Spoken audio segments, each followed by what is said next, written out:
Thank you so much for joining us, Michael Porter. Truly a pleasure having you on ET Now. My pleasure. Thank you. So you're coming to India after 14 years? Yes. If you could tell me what your first readings of India are 14 years later, do you see anything significantly changed? Or do you think we're pretty much riding the status quo? No, I think the country is in a very different place than it was 14 years ago. 14 years ago, we're still having silly debates about silly policies, and we couldn't get electricity to work all day, and it was a sort of a very negative business government debate, and there was a lot of top-down control and intervention and subsidies and earmarks and all kinds of crazy policies. It's not that that is over. There's still a lot of that. A lot of work to do, but at least now the weeds are being cleared away, and hopefully the market forces are opening up, and government is taking decisive action, and the country, I think, is making very rapid progress. The data is quite striking. In India's growth, India's GDP per capita improvement, the reduction of poverty, the things that you really care about as a society. India's moving. India is on the road, in the hunt. Now, sustaining that is going to be required because there's a lot of things to improve here. There's a lot of very, very complicated, pressing societal, social needs to deal with. That said, I have personally a sense of optimism about the country that I didn't even perceive 14 years ago. Is that true? That's true. Because, I've heard the word India emerging ever since I have been born, and yes, right. I mean, I'm not that young anymore. So we've been emerging for a long time. And I think, when one asks the question, and every international CEO who comes down to India and we speak with them, would talk about how India has the potential. But we're wondering when this potential can actually be harnessed. And sometimes I wonder, and correct me if I'm wrong, because, you are a veteran. So if I look at China, and at one point both of us were, competing with each other, but clearly they are miles ahead than where we are. And I think we have to accept that. Yep. But having said that, if you look at what China's USP, not now because they've hit a bit of a, a soft landing of sorts, but if you look at what their USP is, manufacturing is their USP. If you look at what India's USP is, we have nothing to show apart from our grand population numbers, which is, 1.24 billion people. And that seems to be our USP. Would you agree with me? Well, I think, first of all, I think China was a remarkable story. And I think they did a lot of things right. They also had the luxury of being able to do it in a very autocratic way. Sure. And I think that the sustainability of that is in question even today. I mean, China is dependent on a very skewed, undemocratic system that I think is constantly going to be vulnerable. And somehow the citizens of China have been willing to go along with that system, but I think this is why Chinese leader after Chinese leader is just desperate to keep growth going, to keep the bargain, between the communist system and the citizens agreeing to that system alive. But so I think China is a great story, and we can talk about China. What the cold hard truth is, though, that the growth in India and the growth in China are converging, and that hasn't happened in a long time. Okay. And it is quite a stunning change. And I think that India also had a remarkably challenging situation.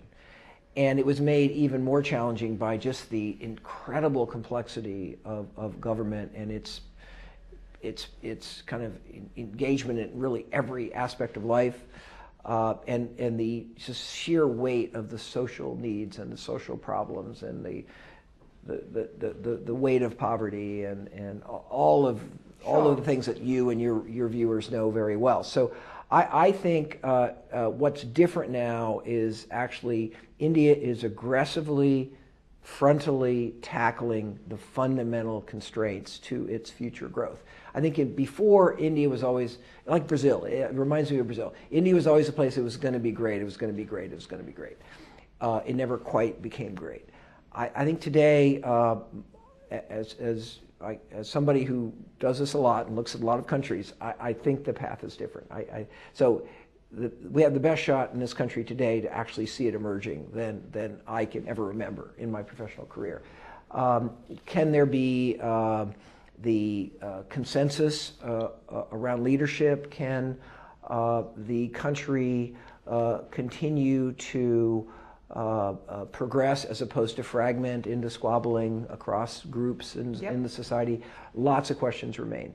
But I think India is on a very different path. And I think in terms of what you are, this country is, manufacturing has not been well developed here. It's understated. But guess what? China is losing manufacturing in droves. But I do hope we capitalize on their loss. You should be able to capitalize on it. India should do a lot of manufacturing. You should do a lot of manufacturing just for your own people. You have a very large domestic market. The business environment still is not sophisticated and advanced enough to really support lots of manufacturing, but we've seen with automotive, we've seen with pharmaceuticals, we've seen the ability to do manufacturing here. It's not that there's any inherent barrier to it, but there's just so much work to do to kind of strip away the barnacles and the incrustations that have just made business here so complicated and so complex. I want to talk about leadership and leadership, at the helm of several countries, and I want to talk to you right from what happened in Brexit. So we had Brexit, then we had, so whether it be India or it be the US, or it be fast emerging in several other parts of the world, we see a rising sense of populism in the world. The world seems to be wanting to be more exclusive than inclusive, and this seems to be the reality of our current generation. The growing sense of nationalism and patriotism, almost so much so that it's forced, and we see that very rampant in India as well. What do you think? What do you think the world is going through? Where the insecurities of being inclusive seem to be so high up that the world wants to be exclusive more and more. And I think the world we live in today is a lot more polarized than we ever did, at least in my living history.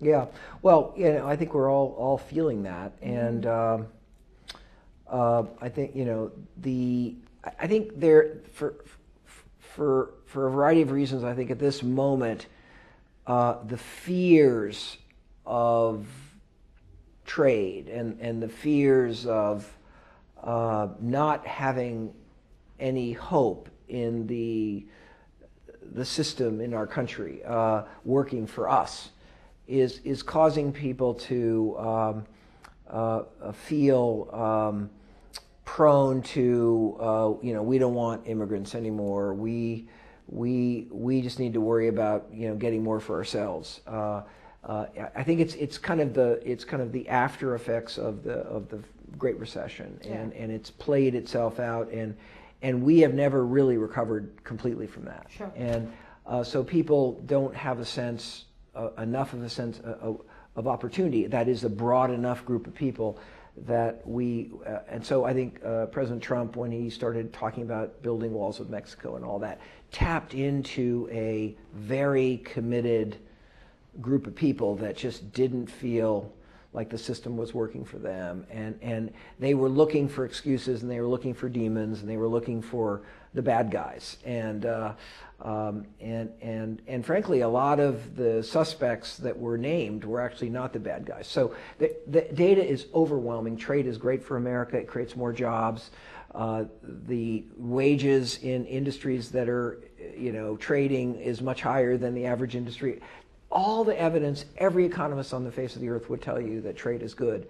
And yet people had a sense of insecurity, so they sort of listening to the argument, oh, trade is bad, globalization is killing us. Well, it's not. Britain is another interesting example in the Brexit thing. So the whole Brexit thing was really all about two issues. One is immigrants, And the immigrants were coming in, and the Brexit story that led to that decision was the immigrants are coming in, they're taking our jobs, they're using our public services. That means we don't have, we don't have enough public services for the good old Brits, and then the other theme of Brexit was that we were getting told what to do by the European Union, and those guys in Brussels don't know what we need, and they're ruining our country, and so forth. The whole thing was complete BS. The evidence is very clear. The immigrants coming into Britain have been a huge positive force for the economy. They're not taking the jobs of the British people. They're actually creating new jobs. They're entrepreneurs. They're allowing the UK to be competitive in areas that are powering growth in the whole economy. The immigrants actually, the places that voted pro-Brexit were in the north. The immigrants don't go to the north, they go to the south. The data shows very clearly that the European Union was providing much more benefit to the UK than it was costing.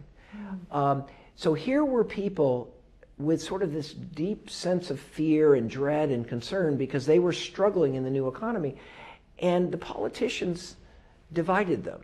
And frankly, Brexit was all about lies. And what we're seeing in more and more countries is that democracies and political systems have become much more polarized. And politicians have tapped into the fear of some people, and they've inflamed that fear. And often it's literally lies.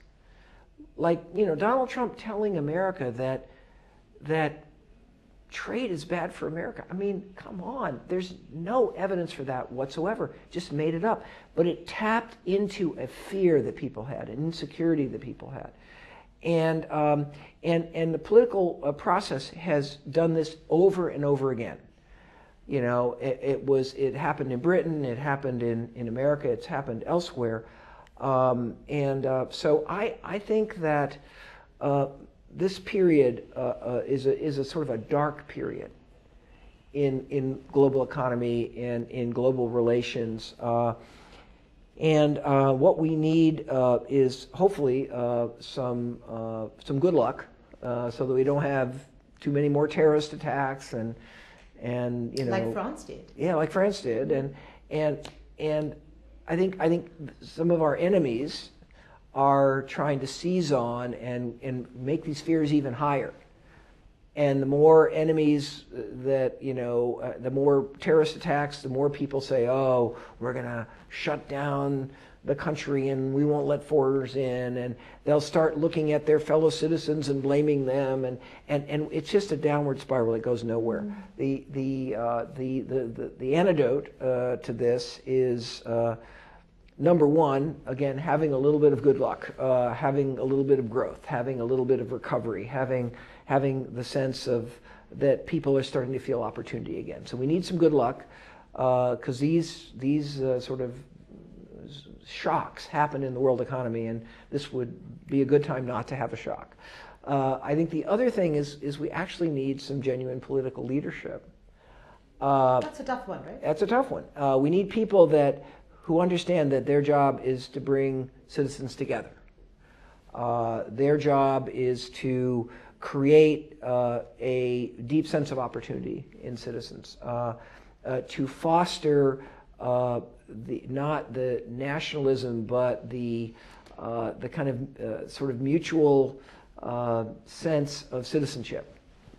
We're all Indians. It's not this group versus this group. We're all Indians, and we have a common stake in our collective success.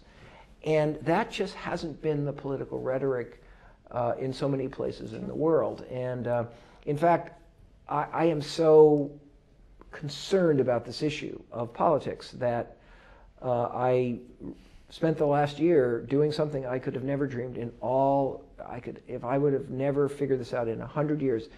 I have started working on politics. This is my next big body of work, is trying to understand what about political systems has led us to this place.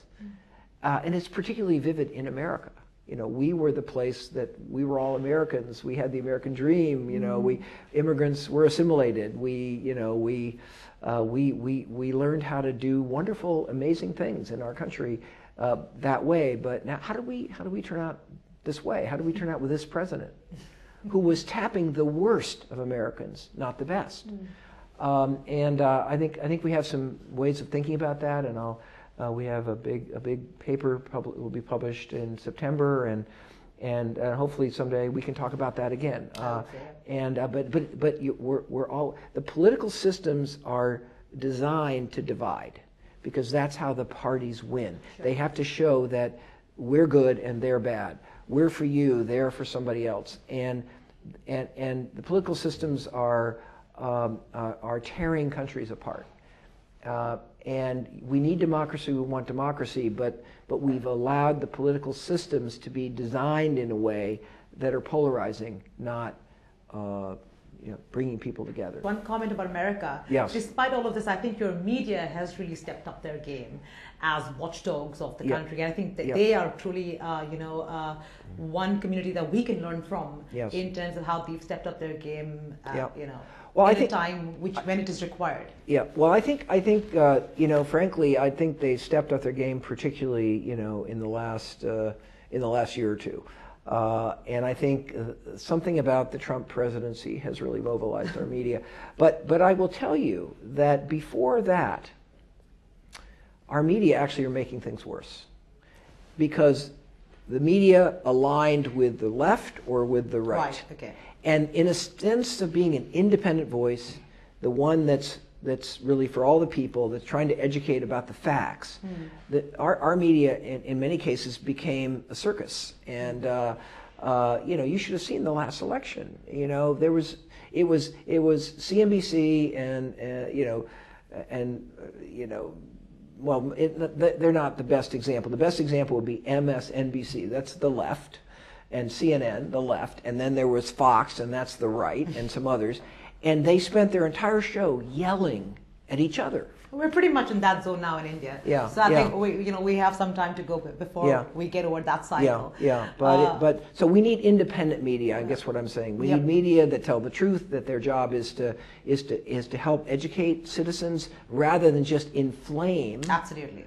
The division. Yeah. And that's unfortunately what many of our media did. I want to talk to you about 4 global companies that pretty much rule our worlds, which is Google, Facebook, Amazon, and Microsoft. What would be your view on these 4 companies, the valuations some of these companies command compared to, let's say, the old school, traditional, large multinationals, which actually have products, actually manufacture, versus these digital behemoths? Do you think this is sustainable, or do you think we're gonna see some kind of a bursting of a bubble in time to come? Well, I think each of those is a little bit different, but I think the valuations of these companies are extraordinary, and I think that they reflect the fact that they have very, very, very profitable business models, and they still seem to have a lot of opportunity for growth, even as big as they are. I think, but each one is a different case. I think Facebook. I got to tell you, I sort of don't get it. I don't do Facebook. I don't have time for it. I don't want to see everybody else's pictures. I don't want to communicate. I don't get it. But it's still, there's a lot of subscribers around the world. It's turned out to be... Force to reckon with.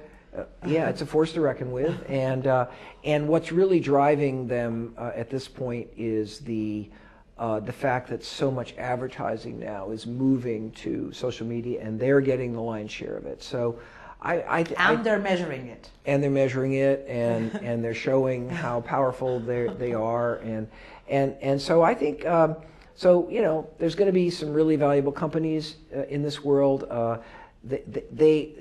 these companies like Google and Facebook are what's called natural monopolies. That is, the bigger they get and the more people that use them, the more valuable they are, so that new people will want to use them. And so I think there's going to be a few companies like that. These are so-called network industries. The value of the company is based on how big the network is. And you want to be in the best network. You want to be able to share with the most people. And I think that is going to, hopefully, that'll probably sustain quite high valuations for some time. Amazon is a different story. Amazon, I think, is at I think we're seeing an inflection point in the whole e-commerce phenomena. Amazon really invented this area it was a terrific innovation.